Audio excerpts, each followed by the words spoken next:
بسم اللہ الرحمن الرحیم۔ السلام علیکم۔ وہ بازنطینی افواج کے سپہ سالار نوٹارس کی صلاحیت و ذمہ داریوں اور ارادوں سے اپنے سلطان کو باخبر رکھنا چاہتا تھا۔ وہ محاصرے سے پہلے فصیل سے سینٹ رومانس کا دروازہ، گولڈن ہارن کی بندرگاہ، اہل قسطنطنیہ کے رسد کے معاملات اور گولڈن ہارن پر لٹکی وہ زنجیر دیکھنا چاہتا تھا جو گولڈن ہارن کا راستہ بند کر دیتی ہے۔ وہ ایک دو مرتبہ رومیل سے گولڈن ہارن کی عجوبہ زنجیر دیکھنے کی خواہش کر چکا تھا، اور پھر ایک روز رومیل اسے ایک فوجی کشتی میں بٹھا کر گولڈن ہارن کی زنجیر دکھانے لے گیا۔ قاسم نے یہ دیوہیکل آہنی زنجیر دیکھی اور اس کے دونوں سروں کا گہری نظر سے جائزہ لیا۔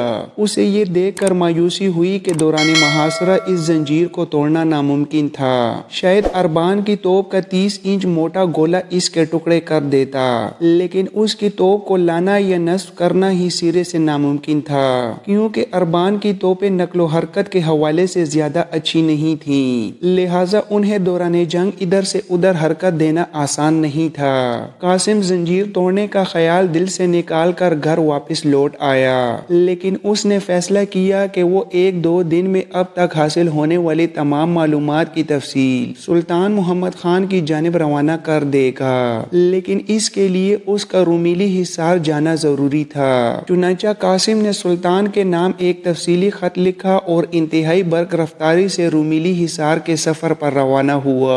اب وہ قسطنطنیہ کی فوج کا ایک سپاہی تھا، لہٰذا اسے کوئی فکر نہیں تھی۔ وہ گولڈن ہارن کا راستہ چھوڑ کر شہر کے بڑے دروازے سینٹ رومانس سے خشکی کے راستے رومیلی حصار کی جانب چلا۔ رومیلی حصار قسطنطنیہ سے صرف 5 میل دور تھا۔ چنانچہ قاسم الصبح روانہ ہوا اور دوپہر سے پہلے واپس آ گیا۔ وہ تفصیلی خط کو مصلح الدین آغا کے سپرد کر آیا تھا۔ کچھ روز اسی طرح کی مصروفیات میں گزر گئے۔ اس دوران قاسم بریٹا کے ساتھ ایک بھائی کی حیثیت سے بہت زیادہ قربت پیدا کر چکا تھا۔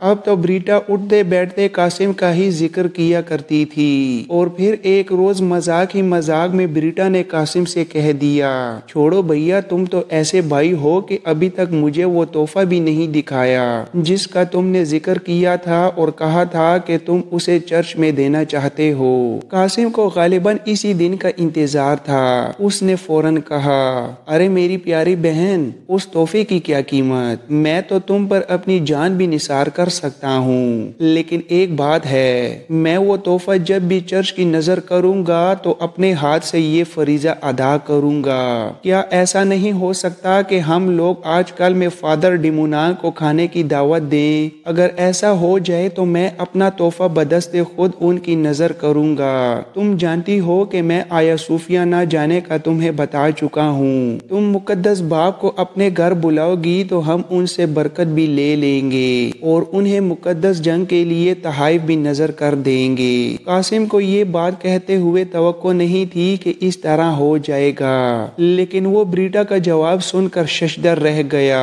ارے یہ تو آپ نے بڑے کام کی بات کہہ دی۔ میں خود بہت عرصے سے سوچ رہی تھی کہ کسی دن مقدس باپ کو اپنی دعوت پر بلاؤں۔ میں نے رومیل کے ساتھ ان کی بات کی تھی، لیکن وہ فوجی ہے نا، اسے مذہبی لوگوں کے ساتھ زیادہ دلچسپی نہیں۔ مورگن، تم تو بہت زیادہ مذہبی آدمی ہو، ہے نا؟ قاسم کا تیر ٹھیک نشانے پر بیٹھ چکا تھا۔ وہ دل ہی دل میں بہت خوش ہوا۔ اب وہ ڈیمونان کو اپنی چالاکی کے ذریعے اس کو بل سے نکالنے میں کامیاب ہونے والا تھا۔ وہ سوچتا تھا کہ کسی طرح ڈیمونان سے مارسی کی کہانی اگلوا سکے، لیکن یہ بڑا سمجھداری کا کام تھا۔ اس کے لیے ضروری تھا کہ وہ پہلے بریٹا کو ذہنی طور پر اچھی طرح تیار کر لیتا۔ چنانچہ اس نے فیصلہ کیا کہ وہ بریٹا کو مارسی کے بارے میں سب کچھ بتا دے گا۔ ظاہر ہے وہ بریٹا کو مارسی کے بارے میں صرف یہی کچھ بتا سکتا تھا کہ مارسی نامی ایک لڑکی کبھی اس کی محبت تھی، جسے ڈیمونان کسی طرح اس سے چھین کر لے گیا تھا۔ وہ بریٹا کے سامنے ڈیمونان کو بھی بے پردہ نہیں کر کرنا چاہتا تھا، چنانچہ اس نے ایک جھوٹی موٹی کہانی بنانا شروع کر دی۔ دراصل قاسم ابو جعفر سے مارسی کا پتہ حاصل کرنے کے بعد اپنے انتقام کا نشانہ بنانا چاہتا تھا۔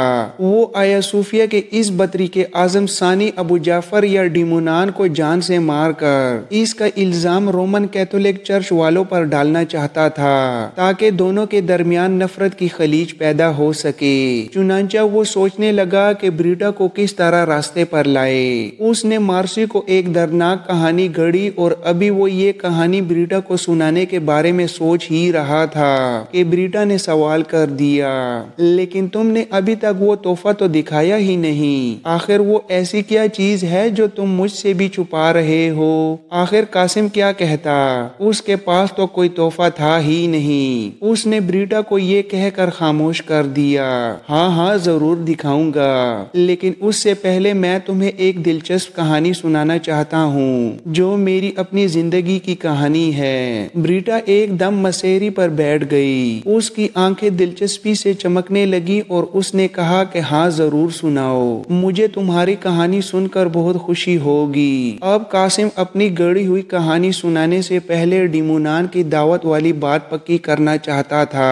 اس نے بریٹا کی آنکھوں میں جھانکتے ہوئے کہا، اپنی داستان دل پذیر میں تم کو اس وقت سناؤں گا، آج تم مقدس باپ کو مدعو کرنے کا کام مکمل کر لو۔ بریٹا اس پر راضی ہو گئی اور اسی روز آیا صوفیہ جانے کا ارادہ کر لیا۔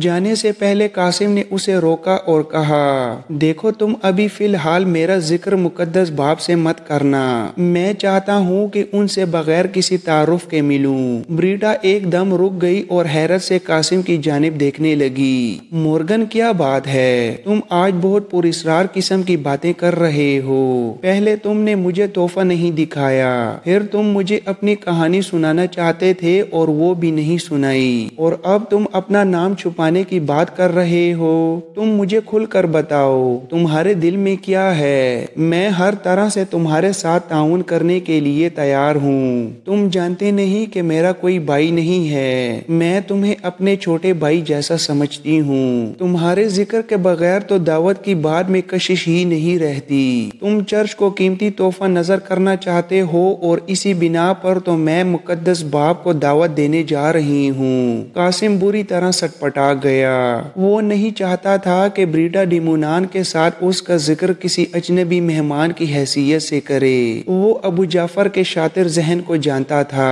جنگ کے دنوں میں کسی شہری کا اجنبی مہمان ابو جعفر جیسے شخص کو کھانے کی دعوت دے تو ابو جعفر کو دال میں کچھ کالا بھی نظر آ سکتا تھا۔ چنانچہ قاسم نے بریٹا سے پوچھا، تو پھر تم کس حیثیت سے میرا تعارف کرواؤ گی؟ اپنے بھائی کی حیثیت سے۔ البتہ میں تمہاری شان بڑھانے کے لیے یہ ضرور کہوں گی کہ تم بہت مالدار اور رئیس آدمی ہو۔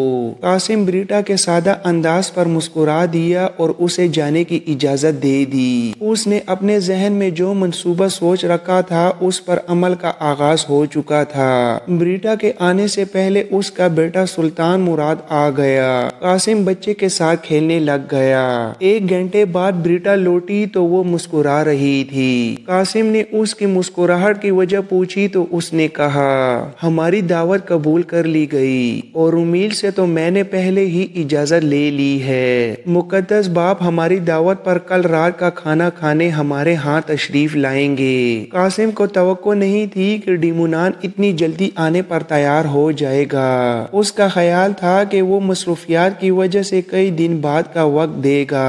اب قاسم کو جو کچھ کرنا تھا جلدی میں کرنا تھا۔ چنانچہ اس نے اپنے کمرے میں جا کر اپنے سامان میں سے کچھ قیمتی اشرفیاں لیں اور ایک تھیلی میں بھر کر بریٹا کے پاس لے آیا اور کہنے لگا، یہ لو بہن، مقدس باپ کو دعوت میں نے دی ہے اور اس دعوت پر صرف میں ہی رقم فراہم کروں گا۔ قاسم نے بہت کوشش کی کہ بریٹا وہ پیسے رکھ لے، لیکن بریٹا نے صاف انکار کر دیا اور کہا، تم ہمیں شرمندہ نہ کرو، میں تمہیں گھر کا فرد اور اپنا بھائی سمجھتی ہوں، تم یہ رقم اپنے پاس ہی رکھو۔ قاسم نے رقم واپس لے لی اور محتاط لہجے میں بریٹا سے کہا، اب میں تمہیں اپنی کہانی سنانے کے لیے بھی تیار ہوں، اگر تم